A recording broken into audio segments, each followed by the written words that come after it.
I don't know who the author of this particular piece is, but it is brilliant, and I wanted to put it to words rather than text, seeing as most people don't have a very long attention span. They won't read something, but they'll listen to something. I wanted to pass this along because I think it's brilliant. It's concerning the Australian Prime Minister Anthony Albanese's address to the nation regarding the so-called fuel crisis. And this is how it reads. Calling out the psychological conditioning that occurred last night. 3 minutes and 10 seconds. That's how long it took for the Prime Minister of Australia to tell you to change your life, reduce your movement, and sacrifice your freedom for the greater good. Sound familiar? It should. You've heard this speech before. Last time, it was a virus. This time, it's fuel. The script hasn't changed, only the prop has. Let's go through it line by line because every sentence in this address was engineered. Go about your business and your life as normal. Enjoy your Easter. That's stage 1, reassurance. The verbal sedative. The same tone they used in February 2020 when they told you COVID was low risk and there was no need to change your behaviour. 2 months later, they locked you in your house. Don't take any more fuel than you need. Just fill up like you normally would. That's the seed of rationing, planted as a friendly suggestion. When a Prime Minister tells you how much fuel to buy, you are no longer living in a free market. You're being managed. Today it's a suggestion. Tomorrow it's a limit. The week after it's an app on your phone tracking your purchases. You've seen this before. Just wear a mask. Just get the jab. Just show your papers. It's always just. If you can switch to catching a train or bus or tram to work, do so. There it is. Stage 3. Voluntary behaviour change. The same stage they used before the lockdowns. If you can work from home, do so. Remember that? Remember how if you can became you will? Remember how voluntary became a fine, then an arrest, then rubber bullets on the steps of the Shrine of Remembrance? That builds our reserves and saves fuel for people who have no choice but to drive, farmers and miners and tradies. He's already sorting you into categories, essential and non-essential. The very same division that destroyed small businesses, crushed livelihoods, and decided that your job, your income, your right to earn a living was less important than someone else's. Who decides what's essential?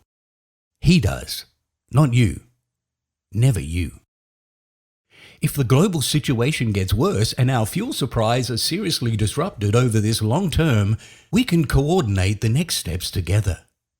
Read that again slowly.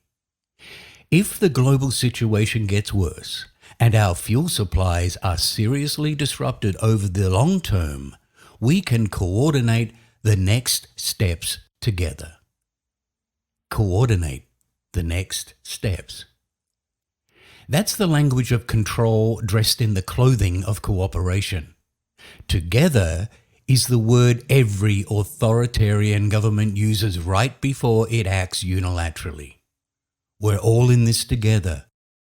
You heard that one for 2 straight years while they fined you for sitting on a park bench and arrested you for not wearing a mask on a beach. Now here's what he didn't say. He didn't say why Australia, a nation sitting on some of the largest natural energy reserves on the planet, is dependent on imported fuel. He didn't say why we shut down our domestic refining capacity and made ourselves vulnerable to exactly this situation. He didn't say why successive governments sold off strategic assets and let our fuel sovereignty disappear. He didn't say why we have no strategic petroleum reserve worth speaking of when the United States, Japan, and most of Europe maintain reserves measured in months. He didn't announce a single plan to increase domestic fuel production. Not one. Because he doesn't want to solve the problem. A solved problem doesn't require emergency powers. A solved problem doesn't give you the authority to tell 26 million people how to live, how to travel, and how much fuel they're allowed to buy. He cut the fuel excise in half for 3 months. That's the lolly they give the child before the needle. In 3 months, when the cut expires and the war is still raging and fuel is still expensive, you'll already be conditioned. You'll already be catching the bus. You'll already be driving less. You'll already be accepting the new normal. And then the voluntary measures will quietly become policy. Just like 2 weeks to flatten the curve quietly became 2 years of your life stolen. This is the same government that locked millions of Australians in their homes for months, fired rubber bullets at unarmed protesters, arrested a pregnant woman in her pajamas for a Facebook post, closed state borders and trapped citizens in their own country, forced people to choose between an experimental injection and their livelihood, locked entire housing towers of the poorest people in Melbourne inside with armed guards and no notice, told you church wasn't essential, but bottle shops were, let BLM protests proceed while fining families for visiting their grandparents, signed secret contracts with pharmaceutical companies and refused to release the terms, oversaw a hotel quarantine system so incompetent it spread the very virus it was supposed to contain. And not one of them has been held accountable. Not one has apologized. Not one has been charged.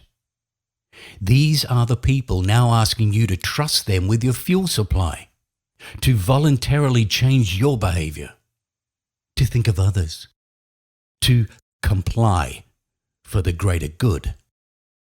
The greater good.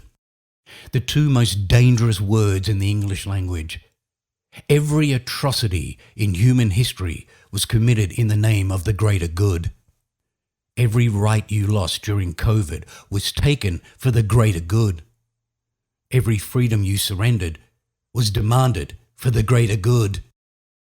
This address was not about fuel. This was a conditioning exercise. They are measuring your compliance threshold. They're testing whether you've forgotten. They're betting on your short memory and your willingness to obey. Prove them wrong. Don't forget what they did.